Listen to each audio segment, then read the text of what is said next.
Hi everyone, welcome to the channel Revenge of Girls. The notification that ruined my life didn't come with a birthday cake emoji.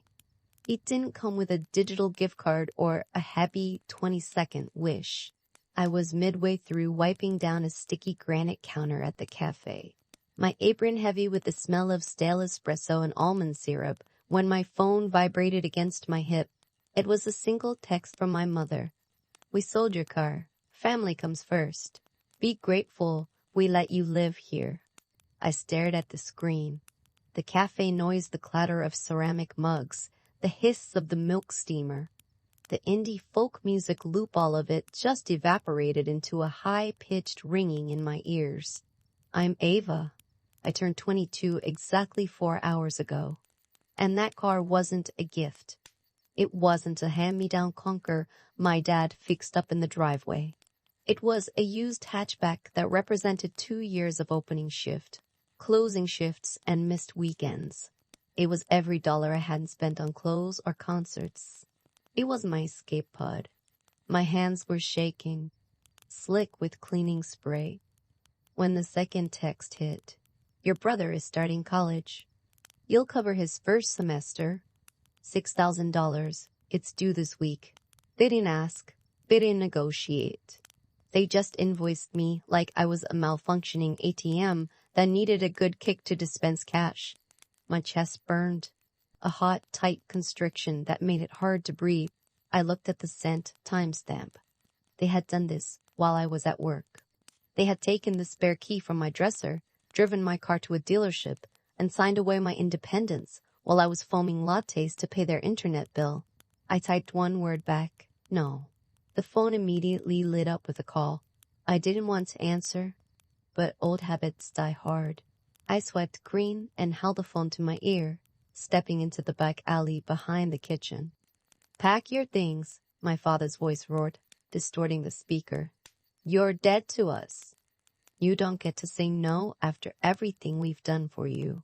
The line went dead before I could speak. I stood there by the overflowing dumpster, looking at the oil stains on the concrete. Dead to them. For saying no to theft. For daring to have a boundary. When my shift finally ended, I walked to the parking lot out of muscle memory. I stood in the empty spot where my hatchback used to be, staring at a patch of dry oil on the asphalt. They had actually done it. I went the 3 miles home. It gave me time to think. It gave me time to replay every router I had reset, every online bill I had automated, every time I had recovered a lost password because they refused to learn how two-factor authentication worked. If I was so disposable, if I was worth nothing more than the assets they could strip from me, then they didn't need the services I provided for free. If you've ever been the person who holds the family together while they treat you like the help, you need to listen to this story. And if you want to see justice served cold, hit that subscribe button right now. Because I didn't just leave. I initiated a sequence of events that would dismantle their entire reality. I walked into the house knowing it was for the last time. My mom was at the kitchen island, doom-scrolling on her phone. She didn't look up. She didn't acknowledge the sweat on my forehead from the walk. "Did you really sell it?" I asked, my voice quieter than I expected. "We did what we had to do," she said, flicking her thumb across the screen. "Family comes first, Ava. Your brother's future is more important than your little convenience." My little convenience. That car was my ride to work. It was my way out of this suffocating town. "You didn't pay for it," I said. "I did. Every cent. The title was in your name for insurance, but the money was mine." My dad walked in from the living room. The TV was blaring a football game. He looked at me with a mixture of boredom and irritation. "The way you look at appliance that's making a weird noise. You live under our roof," he snapped, grabbing a water from the fridge. "You eat our food. You don't get to throw a tantrum because we made an executive decision for this family. Mason has a shot at a real degree. You can take the bus." People survive without cars every day. I laughed. It was a dry, broken sound. "You made a decision for your favorite child," I said. You didn't sell his gaming PC. You didn't sell the boat you haven't used in 3 years. You sold the one thing that belonged to me. You are the oldest, Mom said, finally looking at me. Her eyes were cold, devoid of any maternal warmth. That's the job. You give back. We carried you for 22 years. $6,000 and a used car is nothing compared to what we poured into you. You owe us. There it was, the ledger. To them, raising a child wasn't a responsibility. It was a loan they were now calling in. I looked at the man who had told me I was dead to him over the phone. He meant it. He didn't see a daughter, he saw a balance sheet. If I'm dead to you, I said, feeling a strange, icy calm settle over me, then stopped spending my life. I turned and headed for my room. My dad stepped into the hallway, his shoulder brushing mine hard, a check to show physical dominance. Put the bags back, he ordered. You're not walking out to punish us. You'll calm down, you'll apologize, and you'll write that check for your brother. I'm not punishing you, I said, staring him dead in the eyes. I'm just finally believing you. I went into my room and closed the door. I didn't cry. Tears were for people who had hope things would change. I had no hope, only a plan. I grabbed my duffel bag and started stripping the room of everything that proved I existed. Laptop, external hard drive, the passport I'd fought to get, my birth certificate, the jewelry box Grandma Evelyn gave me. My phone buzzed. It was Jenna, my best friend. I texted her from the alleyway. Door is unlocked. Couch is yours. Don't bring the toxicity, just bring the wine. I looked around the room one last time. They thought they were just losing a daughter and a car. They had no idea they were losing their entire operating system. I was the password keeper. I was the one who set up the autopay because they didn't trust the cloud. I was the one who managed the budget spreadsheet because math stressed Mau. I zipped the bag. I walked out past my parents, who were now sitting at the dining table, ignoring me, convinced I'd be back crawling on my knees once I realized how hard the real world was. They didn't know I'd been living in the real world for years, while keeping them in a bubble of convenience. I stepped out into the humid Florida night. The air felt heavy, but I felt light, as I waited for Jenna's Uber to pick me up down the street, because I refused to let them see me leave in a car. I pulled out my phone. I opened a folder buried deep in my file system. It was an app I'd built for a coding certification course 6 months ago. I called it HomeFlow. It was designed to aggregate bank accounts, credit cards, and utility usage into one visual dashboard. My parents had loved it when I installed it. Mom loved pointing to the pie charts and telling her friends how organized and sacrificial they were. See, she'd tell her church group, we live so frugally. She didn't know the app did more than just make charts. I had synced it to my laptop. It was a mirror. Whatever happened on their desktop happened on my screen. And more importantly, I controlled the notifications. I sat in the back of the Uber, watching the streetlights blur. I opened the admin panel. Step 1, disconnect. I logged into the bank portal. I removed my savings account from the family link. I transferred every penny of my remaining funds, my tips, my emergency cash into a completely new bank I'd opened last week. Ava, discontinued. Funding deficit project. 100%. I texted Mason back. I didn't hack anything.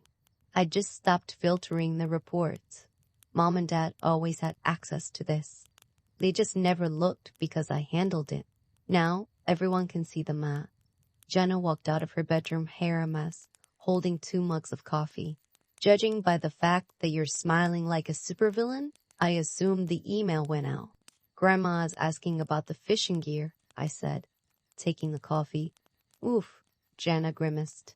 That's going to leave a mark. My phone rang again. It was Aunt Brenda. I debated ignoring it, but Brenda had always been the one person in the family who actually asked how I was doing. I answered. Ava, Her voice was tight. Are you safe? I'm safe, Aunt Brenda. I'm staying with a friend. Good, because your father is on a rampage.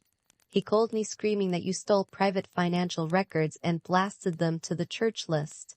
She paused. Is it true, Ava? Did you really pay the mortgage last month? I paid half, I corrected. Dad came up short because of the boat repairs. He told Mom it was a bank error. I covered it so they wouldn't get a late fee. Silence on the other end. Then a heavy sigh. They told us you were refusing to pay rent. They told us you were mooching off them and that selling the car was the only way to get some value back. The car I bought, I added. I know, Brenda said softly. The report shows the down payment transfer from your account. It shows the monthly payments. Ava, honey, this changes everything. It doesn't change them, I said. It just exposes them. Your mother is telling everyone it's a glitch. She's posting on Facebook right now that her accounts were compromised by a disgruntled child. I laughed. Let her post. The numbers don't lie. And here's the kicker, Brenda. I didn't even lock them out. They can log in right now and change their passwords. They just don't know how, because they never bothered to learn. They relied on the disgruntled child to be their IT department. What are you going to do? I'm going to go to work, I said, and I'm going to let them figure out how to pay the electric bill on their own. I hung up. But the drama was just getting started. You see, in a small town like Clearwater Bay, you can't keep a secret when half the town is on the same email chain. By noon, I was back at the cafe for the lunch rush. My phone was in my locker, but I could feel the vibrations through the metal door every time I walked past. When I finally took my break, I had 43 notifications. The most important one was a video sent by Mason. I put in my earbuds and hit play. The video was shaky, filmed from what looked like the top of the stairs in our house. Below, in the living room, it was World War III. My dad was pacing the rug, his face an alarming shade of purple. I don't care what the spreadsheet says. He was yelling into his cell phone.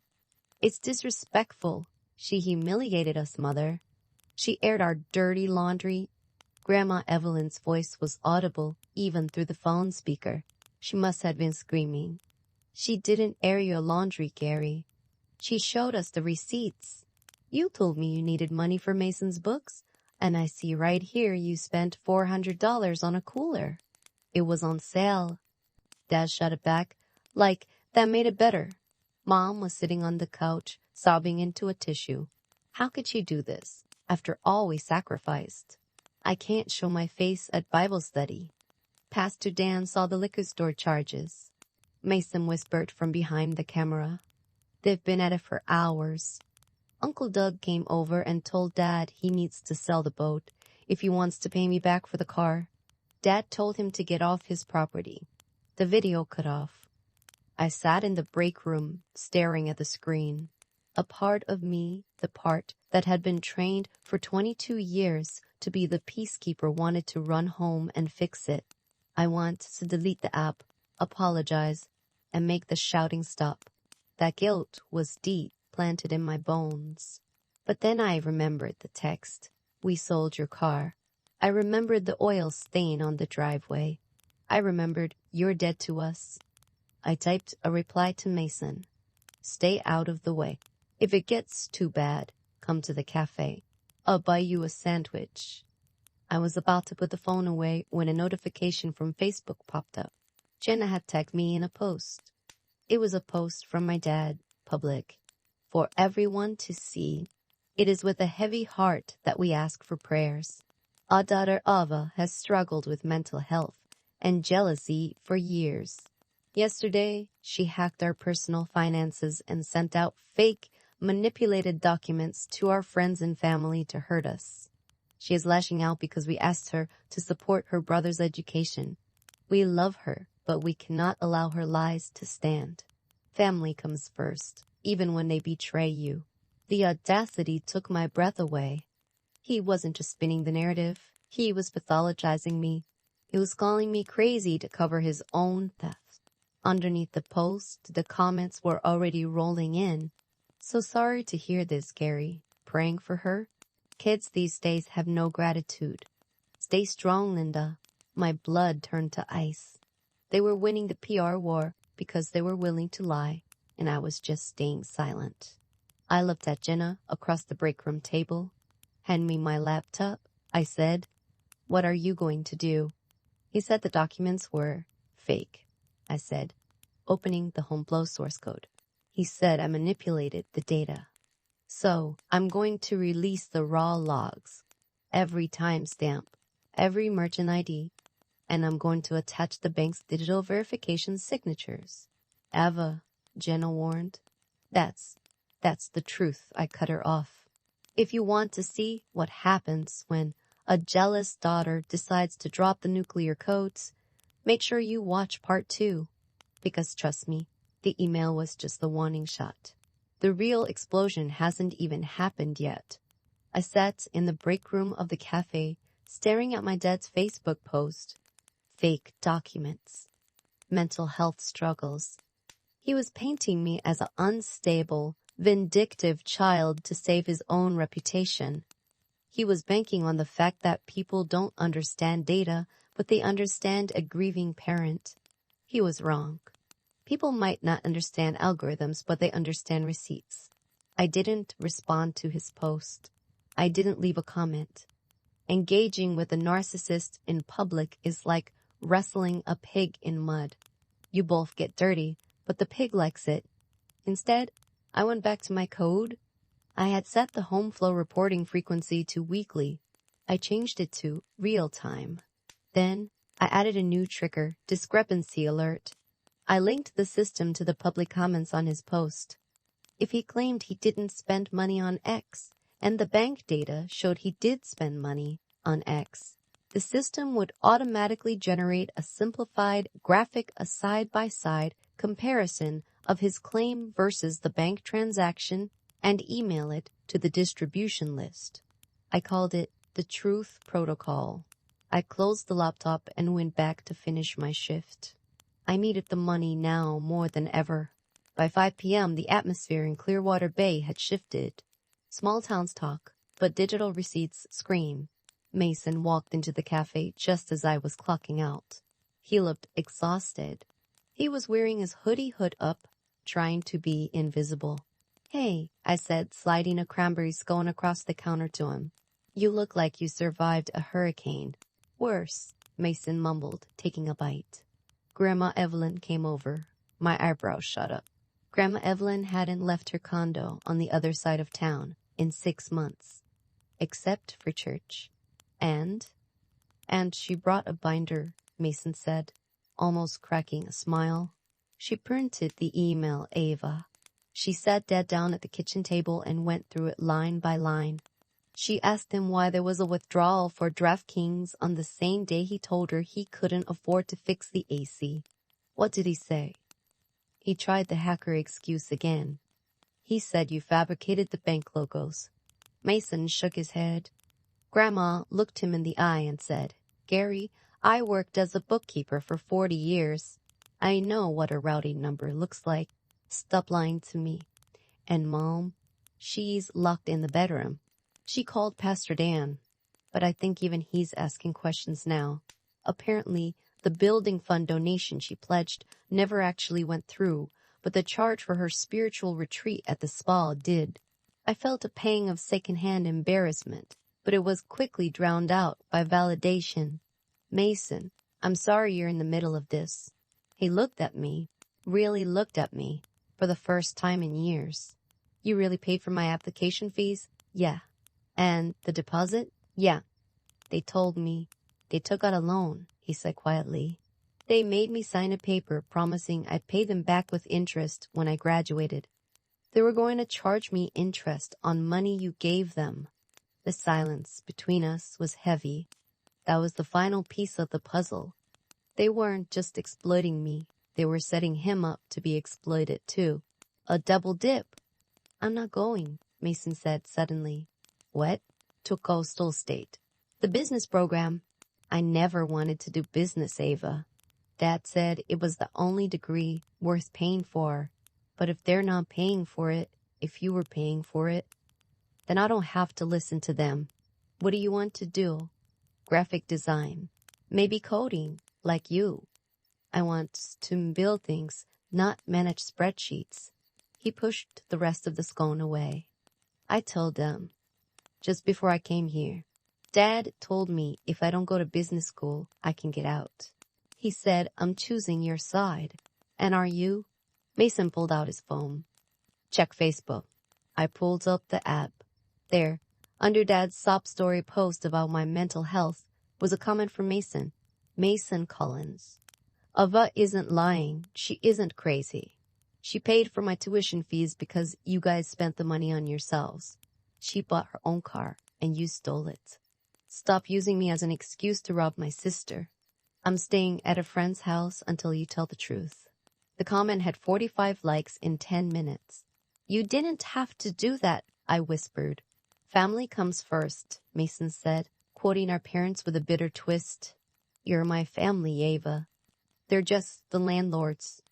That night was the tipping point. With Mason publicly defecting, the crazy Ava narrative collapsed. My dad's Facebook post was deleted an hour later, but screenshots live forever. The town group chat, which is basically just the Nextdoor app, was on fire. People were digging up old interactions, realizing that my parents' generosity had always been a facade. But the real blow came the next morning, Sunday, church day. My parents, stubborn to the end, decided to go to service. They thought they could breathe it out. They thought if they wore their Sunday best and sat in the front pew, the image would hold. I wasn't there, but Jenna's cousin was. She texted me the play-by-play. 10:15 a.m. They just walked in. Everyone stopped talking. It's dead silent. 10:20 a.m. Pastor Dan is giving the sermon on stewardship and honesty. Ouch.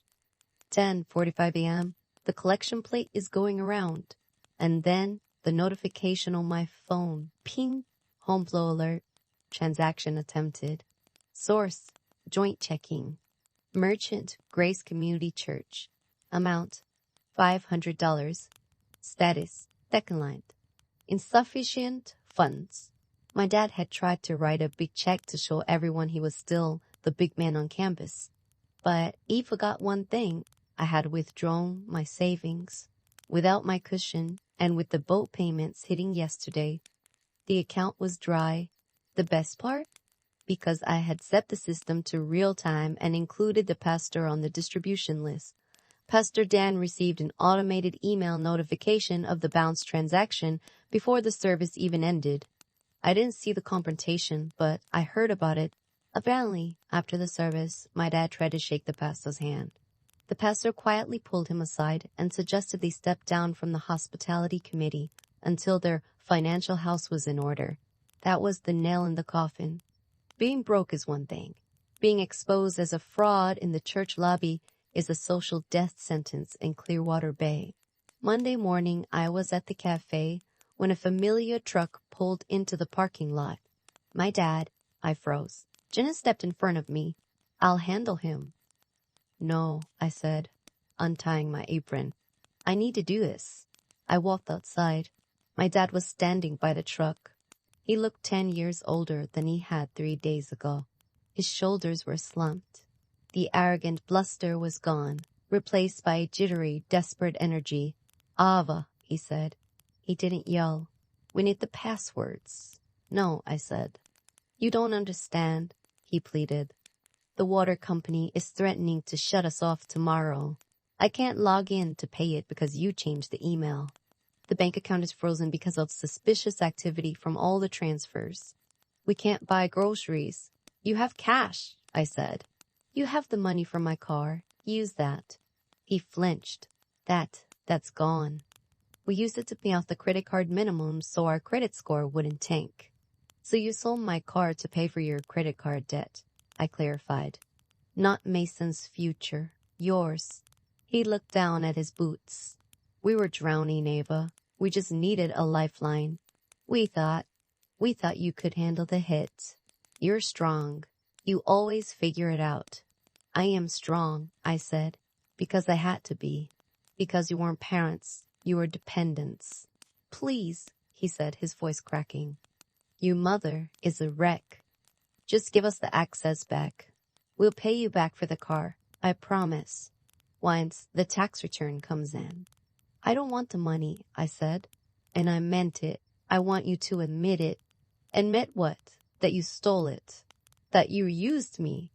That family comes first was just a lie to keep me obedient. He stiffened. The old pride flared up for a second. We raised you. We gave you life. And I returned the favor, I said. I kept your financial life alive for 3 years. Now, I'm done. I pulled out my phone. I'm sending you a link to a password reset form. It will go to your phone number. You can reset your own passwords. You can manage your own bills. You can figure out how to budget without my income. Ava, home flow is deactivated, I said. The report stopped today. Not because you asked, but because I don't care anymore. I don't need to track your spending to know who you are. I turned to walk back inside. When are you coming home? He called out. I stopped. I looked at the cafe, at Jenna waving from the window, at the sun hitting the pavement where my car used to be. I am home, I said. I didn't watch him drive away. It's been 6 months. I never moved back in. The fallout was messy. Without my contributions and my management, their house of cards collapsed fast. They had to sell the boat. Then they had to refinance the house. They're currently trying to sell the big place and move into a condo, claiming they want to downsize for retirement. Everyone in town knows the truth. Mason is living on Jenna's couch for now, sleeping on an air mattress. He got a job at the hardware store. He's paying for his own graphic design courses online. He's broke, but he's happier than I've ever seen him. We split a pizza every Friday night and talk about code and design. As for me, I took the home flow code, polished it up, and added a few new features. I pitched it to a local fintech incubator. They liked the accountability angle. I'm currently in beta testing with 500 users. I called the app Sovereign, because that's what financial independence feels like. My parents still text me sometimes, usually on holidays. Usually vague guilt-tripping messages about how empty the house is. I don't block them. I don't respond either. I just archive the chat. They taught me the most valuable lesson of my life, even if they didn't mean to. They taught me that you can't save people who are determined to drown you to stay afloat. They taught me that no is a complete sentence. And they taught me that the truth is only scary if you're living a lie. I bought a new car last week. It's a Junker, a beat-up sedan with a mismatching door, but a people would Misa like a real me. The title is in my name, and the keys are in my pocket. And when I drive it, I don't look in the rear-view mirror. I just look at the road ahead. If you are currently holding up the sky for people who wouldn't catch you if you fell, let it drop. The crash is loud, and the dust is choking, but once it clears, you'll finally be able to see the stars. If you enjoyed the story of malicious compliance and financial justice, hit the like button and tell me in the comments, have you ever had to audit your own family? What did you find? I'm Ava, and this was my resignation letter. Thanks for listening. Subscribe for more stories from the front lines of toxic families. See you in the next one.